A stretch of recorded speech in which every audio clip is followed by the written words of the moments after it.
comes from two words, pathos and logic. So pathos means suffering, and then the logic part is understandable. Two main branches of pathology. You have general pathology, and then you have systemic pathology. Now, every disease will be studied under four main headings. So the first one would be the etiology, which is the cause of the disease. Then you have pathogenesis, how the disease is caused. Morphology, what is the abnormal anatomy that results from this pathology, and then the clinical expression, how the disease expresses itself. So whether there's fever or pain or a swelling or some malfunction of an organ. So you start seeing symptoms like jaundice, or you see symptoms like indigestion and so on. So all these would be the expression of the disease. So etiology, there's different etiologies of disease. You could have environmental factors. You could have infections, right? All kinds of bacteria, viruses, and so on. Immunological abnormalities. You can have genetic abnormalities, nutritional imbalances, toxins, and so on. So all these would be etiological factors of disease. Pathogenesis is the mechanism. So we talk about biochemical changes, what happens to the cells when they start to be affected by these etiological causes, and then the changes that occur because of the biochemical changes.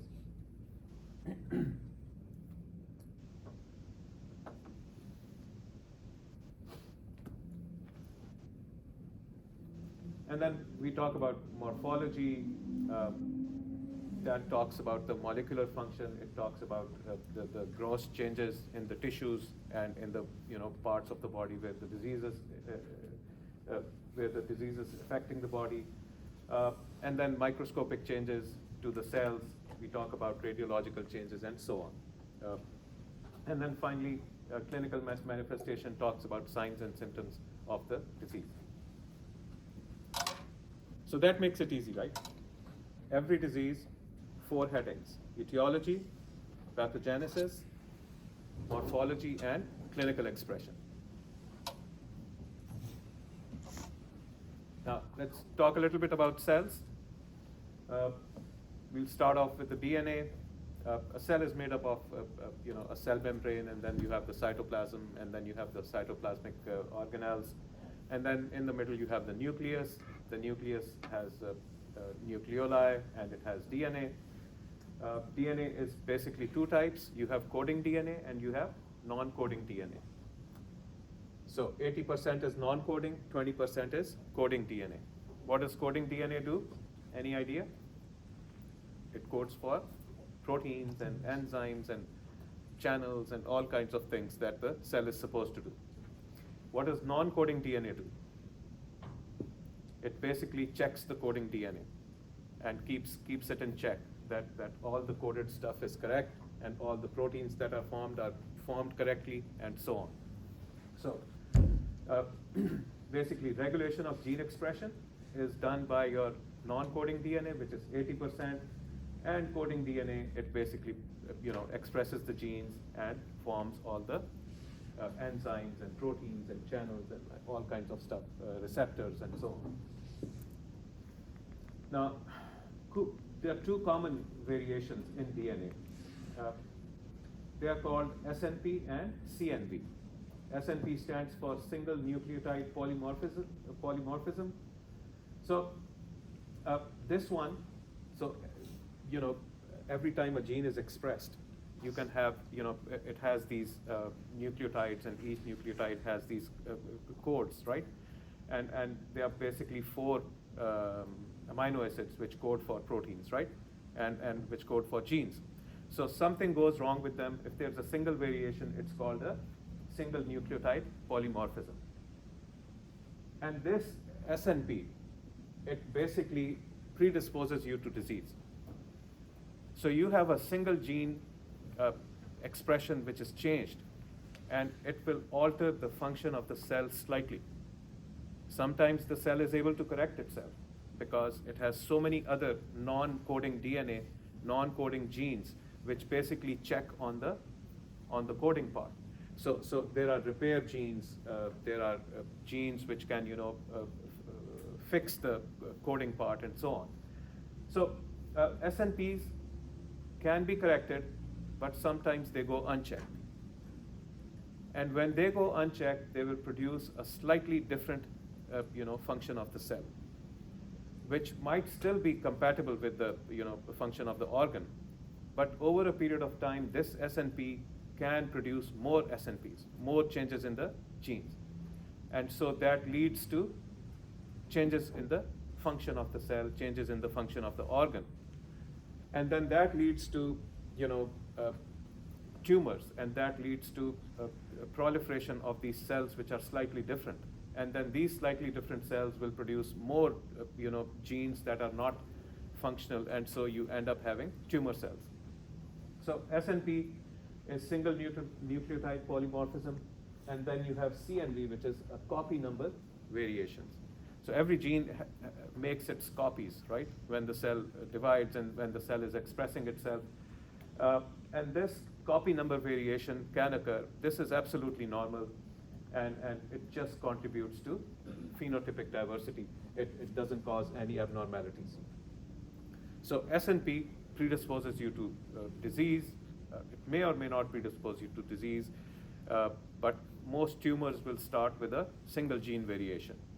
And then over a period of time, this single gene variation can lead to other variations, and then tumors are formed.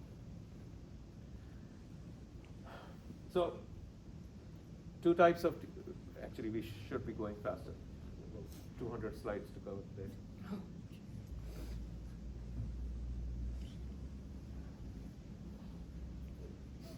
What is a nucleosome? This is also part of DNA. It's DNA strands which are wound over the protein histone, right? So when DNA is wound over histone, it's called a nucleosome. And what is chromatin? Chromatin is nucleosomes joined together by DNA links. So you have different histone proteins. Each histone protein has a DNA wound over it, forming a nucleosome, and then these nucleosomes are joined together by DNA links, and it forms a chromatin. Now chromatin can be euchromatin, which is the active form of chromatin, where the DNA is loosely wound over the over the histones, and then you have heterochromatin, which is densely packed nucleosome. So the DNA is packed more densely over the histones, and this is your inactive DNA or inactive chromatin. So when you have messenger RNA copying codes, does the DNA have to be, the chromatin has to be euchromatin, or does it have to be heterochromatin? It has to be in its active form, right? For messenger RNA to start copying codes. So what happens first is that your nucleosomes, they go through a transformation where the densely packed DNA starts to unwind itself, and it becomes loosely packed. And so the euchromatin turns into heterochromatin, and then from this heterochromatin, you have messenger RNA which goes and picks up the codes. So I think this picture will make the stuff more easy to understand. You have the nucleus. In the nucleus, you have the chromosomes. If you take an arm of the chromosome, you can see how the chromatin is packed. So you can have different types of chromatin. This one is hetero, where it's densely packed and is inactive. And this one is loosely packed, and this is known as euchromatin. Now, the euchromatin, since it's loosely packed, you can have DNA strands available. And so what happens is the messenger RNA goes and attaches to it and starts copying the codes. What does it do with the codes? It brings it out of the nucleus and takes it to the ribosomes, where there is formation of proteins and channels and all the other stuff that the cell is supposed to produce. right? Easy to understand?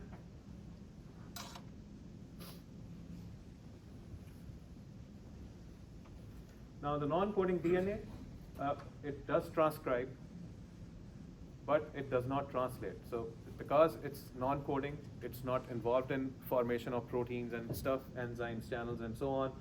It's just regulatory stuff.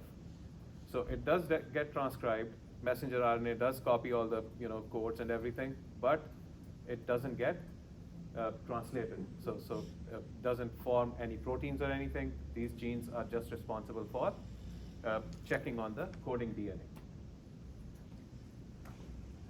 This transcription occurs by two methods. You have something called microRNA. MicroRNA is involved in something called gene silencing.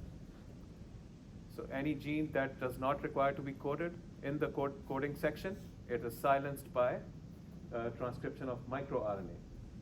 And then you have long non-coding RNA or LNC RNA, which is another form of RNA, which is also transcribed but not translated. Now this LNC RNA, it's involved with gene activation, suppression, chromatin architecture, and modification. Again, it's regulatory stuff. It's non-coding DNA. It has genes which basically regulate how chromatin is packed, and it regulates how genes become active and so on. Now, a few words about gene editing, which is something new nowadays, right? You can edit genes, you can cure diseases even before a child is born in the fetal stage. And what they do for gene editing is something called the CRISPR-Cas9 model or a method. Now this CRISPR, it stands for clustered regularly interspaced short palindromic repeats, which I don't know what it means, but the Cas9 nuclease is, these are both obtained from bacteria. Some bacteria, they have the capability of getting into the host genome, right? And it produces this CRISPR and it produces this Cas9 protein to get into the genome and then transcribe itself. So they use this technology to get into the human genome and splice out genes that are defective. You get the point. This CRISPR and the Cas9 protein, these are used by bacteria. These are produced by bacteria to get into the host genome, where it changes the genome and transcribes itself, so that the proteins which are produced, they help in the growth of the bacteria. So they use this technology to get into the genome and splice out genes which are defective. For example, thalassemia, for example, sickle cell disease. They are genetic diseases because of genes which are non-functional or that don't function well. So you can get into the genome using this CRISPR technique and then splice out the genes, the defective genes which cause these diseases. So there are several diseases that you can treat in the embryo just by editing the genes, but just by using this CRISPR-Cas9 protease method. And then they can also, after taking out the defective genes, they can repair the DNA by using this technology which is called NHEJ, which is the non-homogeneous end joining and homogeneous DNA repair methods. So they can repair the rest of the DNA, they can join them together. Does that make any sense? Just information. Now, what are the functions of the cell? Housekeeping is one of the functions of the cells. There's synthesis of proteins. Where does it take place? In the ribosomes, in the rough endoplasmic reticulum, and the Golgi apparatus. Of course, you also have the smooth endoplasmic reticulum. What's the difference between the two, smooth and rough endoplasmic reticulum? Rough endoplasmic reticulum has ribosomes attached to it, right? Smooth does not. So what's the functional difference between the two? Rough endoplasmic reticulum with the ribosomes will produce proteins. Smooth endoplasmic reticulum without the ribosomes, what will it do? Another important function, folding the protein, right? It's like a laundromat. You need to fold the laundry. So you have, and folding proteins is equally important. If you don't fold the proteins, proteins accumulate within the cells and they kill the cell, which is another set of diseases. They are called prion diseases, which is misfolding of proteins. So you have your rough endoplasmic reticulum, which produces the proteins. You have the smooth endoplasmic reticulum that folds the protein, and then you have the Golgi apparatus. What does the Golgi apparatus do? Golgi apparatus will attach, different glycosylate the protein or phosphorylate the protein, attach different groups to the protein so that they become functional. Then breakdown. Breakdown is also an important part of cell function. So you have proteasomes. What do proteasomes do? Proteasomes will break down proteins. So all the unwanted protein within the cell can be broken down by proteasomes. These are little vesicles with proteases in them. You have lysosomes. Lysosomes has all kinds of breakdown enzymes. So lysosomes can break down carbohydrates, lipids, proteins, microbes, damaged organelles, and so on. So lysosome is your main breakdown, organelle of your cell. And then you have peroxisomes. They basically break. Yep. I'm sorry. Can you repeat what the prion disease is? So, protein formation is one of the major function of your cell. Protein formation involves making channels, making enzymes, making hormones, and all kinds of other stuff. Now, they are produced in the rough endoplasmic reticulum, which is the endoplasmic reticulum attached to ribosomes. And then it's moved on to the smooth endoplasmic reticulum where there's no ribosomes, but these protein strands, they are folded. So folding of proteins in the smooth endoplasmic reticulum is very, very important because proteins become functional once they are folded. If they are not folded, they are non-functional. So protein folding is an important function of the cell, which is done in the smooth endoplasmic reticulum. If smooth endoplasmic reticulum is not doing its job and the proteins are not folded correctly, these proteins, they become non-functional and they accumulate in the cells. Once they accumulate in the cells, they kill the cell. So misfolding of proteins, this is a whole group of diseases which are called prion diseases.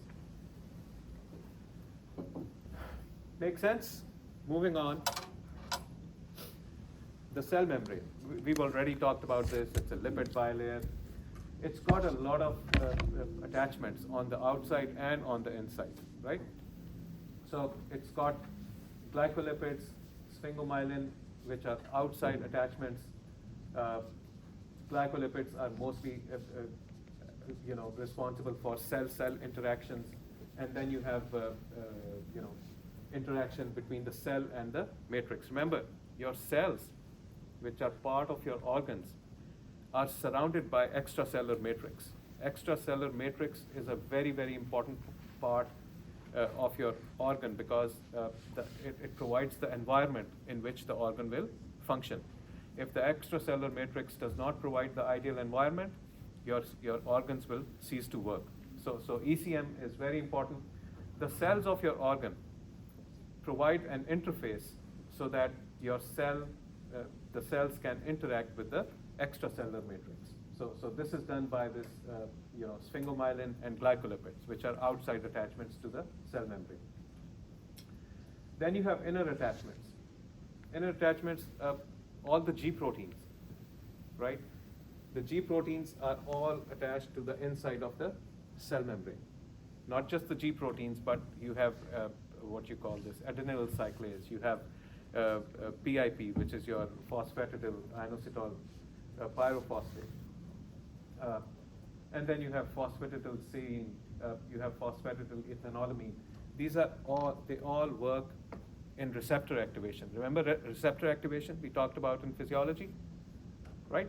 So you have all these enzyme receptors to which the ligand will bind on the outside of the cell membrane, and then it activates something on the inside of the cell membrane. These are mostly serine and threonine kinases.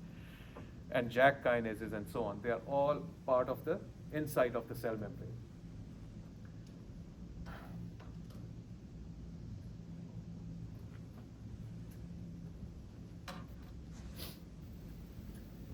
And then movement across the cell membrane.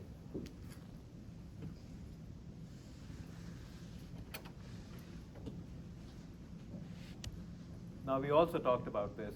We have carrier-mediated movements, right? We have receptor-mediated movements. We have channel-mediated movements across the cell membrane. We have phagocytosis, and we have transcytosis.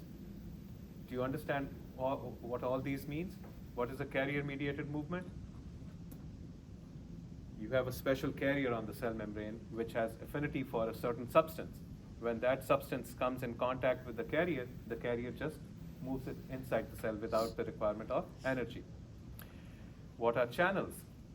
Channels have affinity for ions, right? And then these channels will allow these ions to pass through. Again, may not require energy. Then you have receptor-mediated movement. Receptor-mediated movement is mostly the ligand will bind to the outside of the cell membrane to a receptor. This receptor will bring about a change on the inside of the cell membrane, right? It could be a G protein, it could be enzymes, it could be something else. So you have receptor-mediated movement across the cell membrane. Sometimes when a ligand binds with a receptor, the whole receptor-ligand complex is engulfed and brought inside the cell. And this is called endocytosis. So receptor-mediated endocytosis. You can also have caveolin-mediated endocytosis, where you have a protein called caveolin in the cell membrane. And when the ligand attaches to the cell membrane, this protein becomes activated and just engulfs the ligand and brings it inside the cell. So two different types of endocytosis. You have caveoli-mediated and then you have receptor-mediated endocytosis. You may not have receptor-mediated endocytosis. It could just be a receptor activation and then activation of something else on the inside of the cell membrane. So, of course, then you have phagocytosis. Phagocytosis is just a cell eating stuff, right? So, mostly it's the white blood cells, your neutrophils, your lymphocytes, your macrophages, your dendritic cells, and all giant cells and so on. They all have functions of phagocytosis. So whenever they come across a microbe or they come across a toxin, they will just engulf it and bring it inside. Once inside, it forms a phagosome, and then the phagosome attaches to a lysosome, and the lysosome has all these digestive enzymes, and it digests the microbe or the toxin. Sometimes a cell is just a transport vehicle for certain particles or ions or ligands. So the cell has the ligand does not have any effect on the cell. It just passes through the cell, and this is known as transcytosis.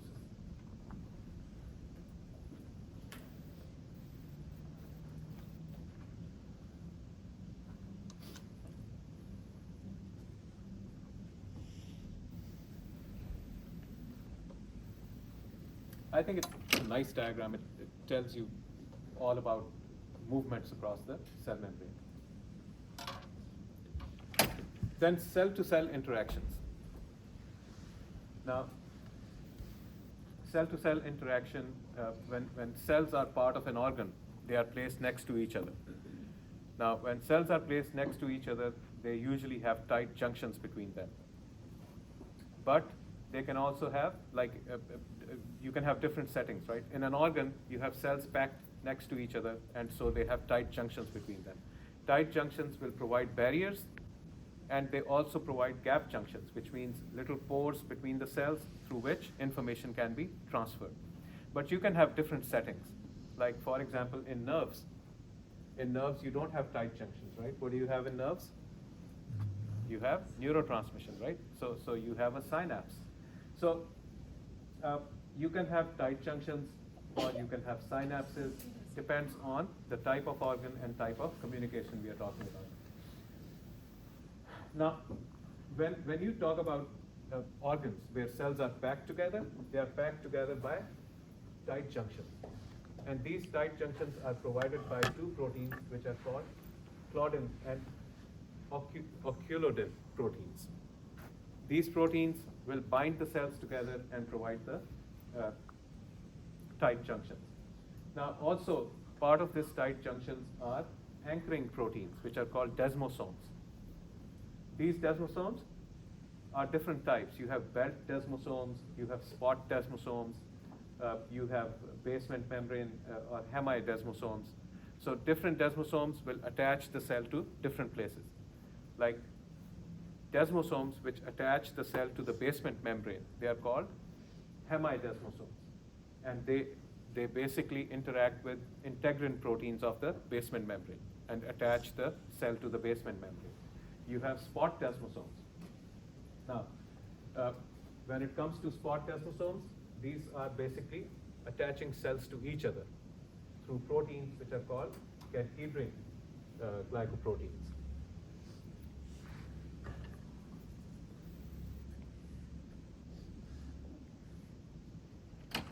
Right? So, different types of desmosomes, belt desmosomes, you have spot desmosomes, you have hemidesmosomes, and so on. Their job is to attach the cell to each other and to the basement membrane or to the ECM. On the picture, the just one that says desmosomes, is that a spot desmosome? That is a spot desmosome. Okay. Yeah.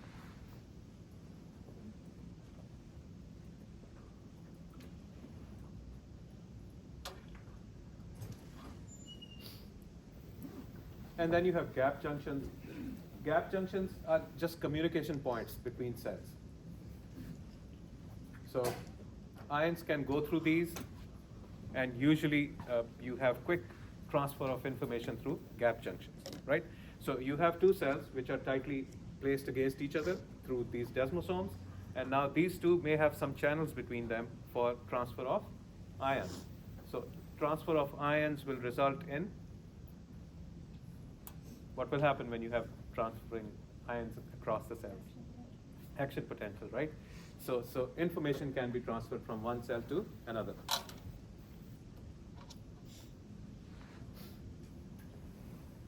Now we talk about cellular organelles. We have the rough endoplasmic reticulum. Why is it rough? Because it has ribosomes attached to it.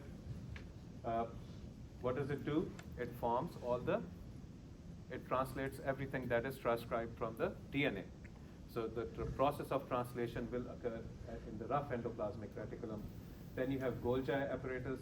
We talked about what it does. So glycosylation, phosphorylation, and attachment of other groups occurs to the proteins. Why do you phosphorylate proteins?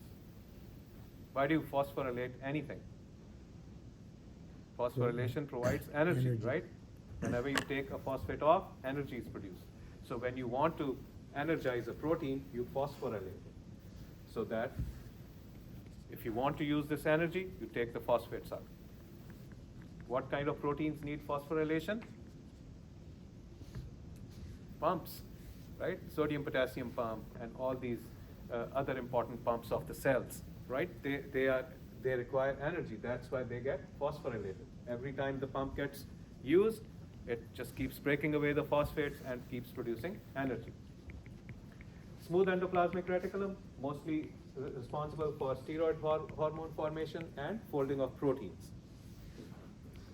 Also required for sequestration of calcium. Remember calcium in the cells?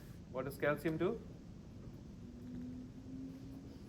Provides muscle contraction, right? So now, you need to sequester calcium in the cells. And where do you sequester them? In the smooth endoplasmic reticulum. I see you're forgetting your physiology. Then you have lysosomes. That's mostly your waste disposal. So it has all kinds of enzymes. It can break down everything. So whether you have old proteins, old organelles,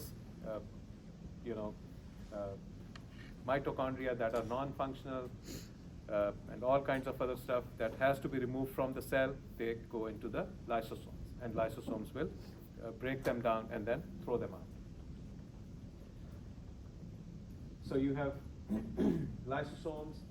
Lysosomes, they have autophagosomes. So this is your endoplasmic reticulum that just engulfs all the dying proteins so that they can be digested. Then you have phagosomes. That's mostly larger molecules that are being phagocytosed by cells. And then you have proteasomes. It basically, eats up all the dying proteins within the cells. So different types of lysosomes. Here, this one will clarify even better. So you have denatured proteins that go into the autophagosome, and then this becomes part of the lysosome, and then of course lysosome has all the enzymes. Everything eventually ends up in the lysosome, whether you have a phagosome or you have a autophagosome or you have a proteasome, they all end up getting into the lysosome, and then the lysosome has all the enzymes.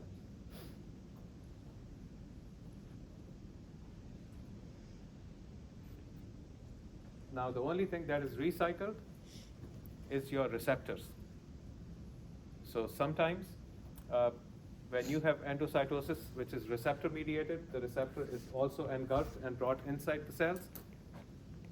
These receptors are recycled and pushed back to the cell membrane. They don't become part of the lysosome. They don't enter the lysosome.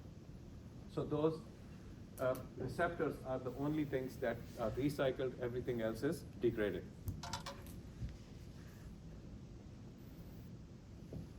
So we use two terms.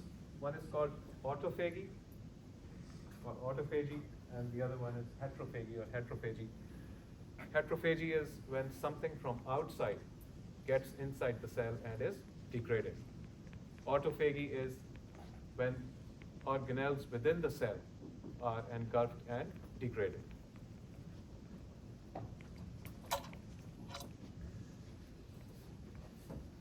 Again, more about waste disposal. This is mostly how the proteasomes will work. They basically degrade proteins and form proteasomes. Proteasomes will again become part of the lysosome for further degradation. Now within the endoplasmic reticulum, proteins which are misfolded, they are the ones which are taken by the proteasomes, and they are the ones that will be degraded. If they are not degraded properly, what happens? These misfolded proteins will accumulate, causes endoplasmic stress, and that can lead to apoptosis. What is apoptosis? Death of cells. Death of cells, right? This is high school stuff. Mitochondria. What does the mitochondria do? Provides energy for the cell, right?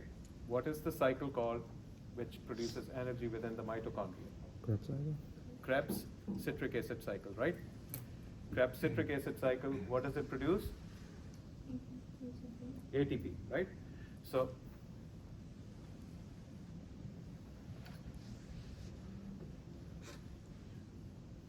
I decided not to include the Krebs citric acid cycle. That was just too much. So you are spared. Just remember, the citric acid cycle is responsible for the production of ATP, and it happens in the mitochondria. It's the powerhouse of the cell. Now, it does require a lot of oxygen for the citric acid cycle. Now, this oxygen can sometimes produce stress and form certain chemicals which are called reactive oxygen species, or ROS. In simple words, they are called oxygen radicals or free radicals. These oxygen radicals can form into different types of radicals, which are hydrogen peroxide, you have nitric oxide, and so on. So that's why the common word used is free radicals instead of just oxygen radicals. Now, so the main purpose is ATP generation, and then this ATP is used for different types of functions of the cell.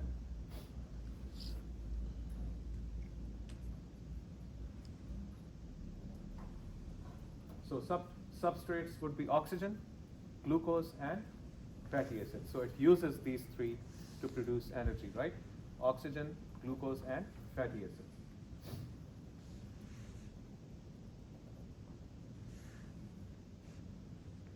And then what was the disorder which was oxygen? What was the name? Or, ROS, reactive oxygen species, or oxygen free radicals. thank you.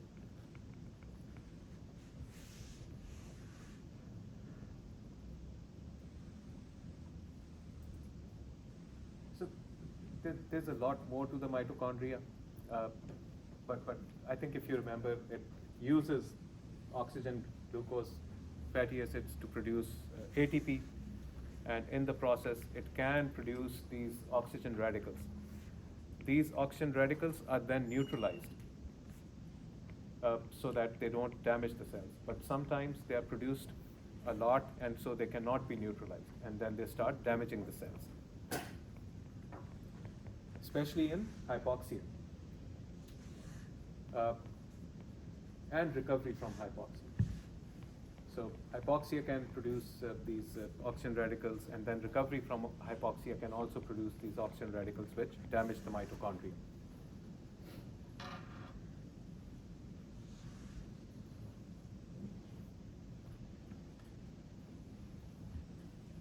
Then we talk about cell signaling.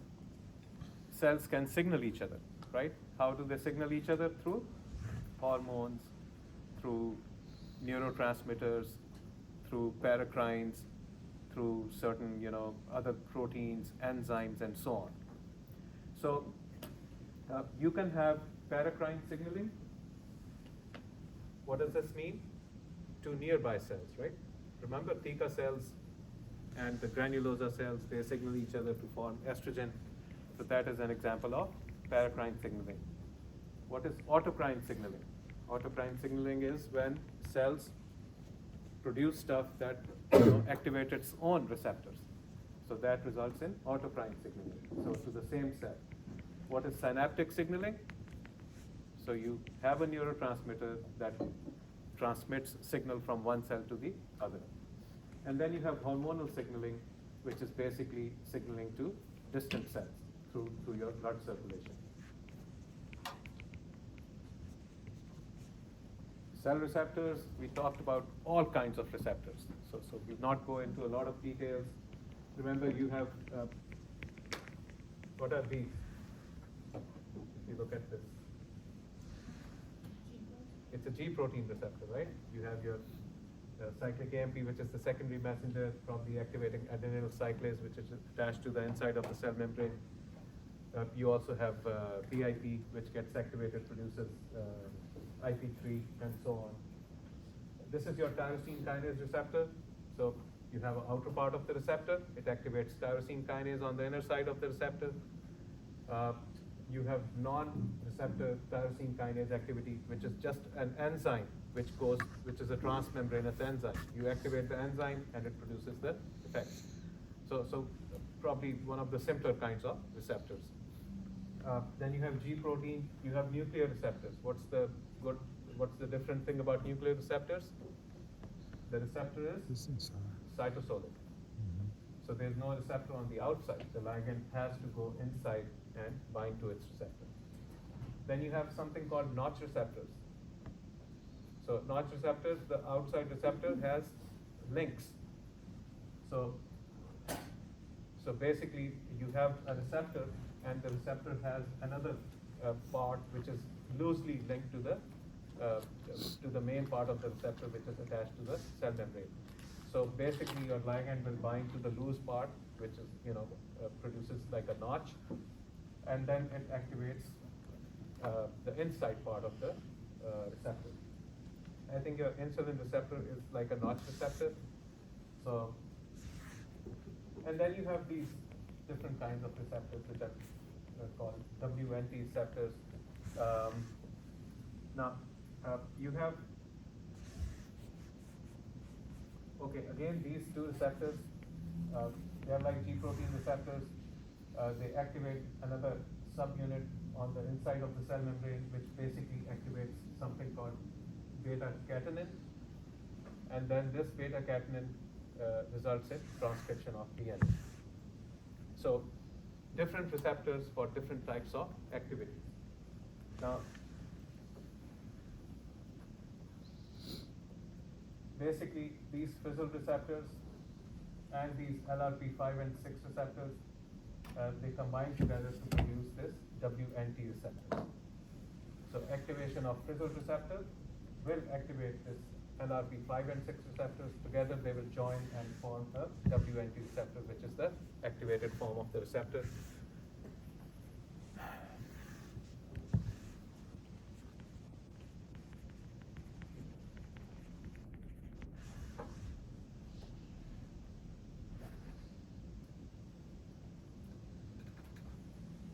So, this is the story of the receptors. Moving on to cell growth factors. Now, each cell produces different types of growth factors. Can you give an example of a growth factor? You have TGF, transforming growth factor. You have VEGF, which is your vascular endothelial growth factors. What's the function of a growth factor? It helps in proliferation of cells. So growth factors help in growth of cells, survival of cells, and cell division. They promote gene expression, and it helps in replication. It prevents apoptosis, right? So cell death is prevented. And then helps in proliferation and so on.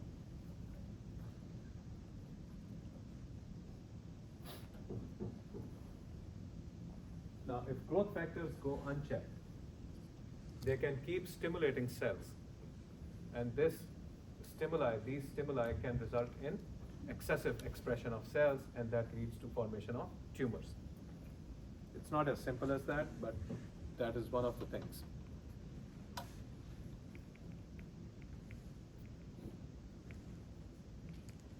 Take a little break.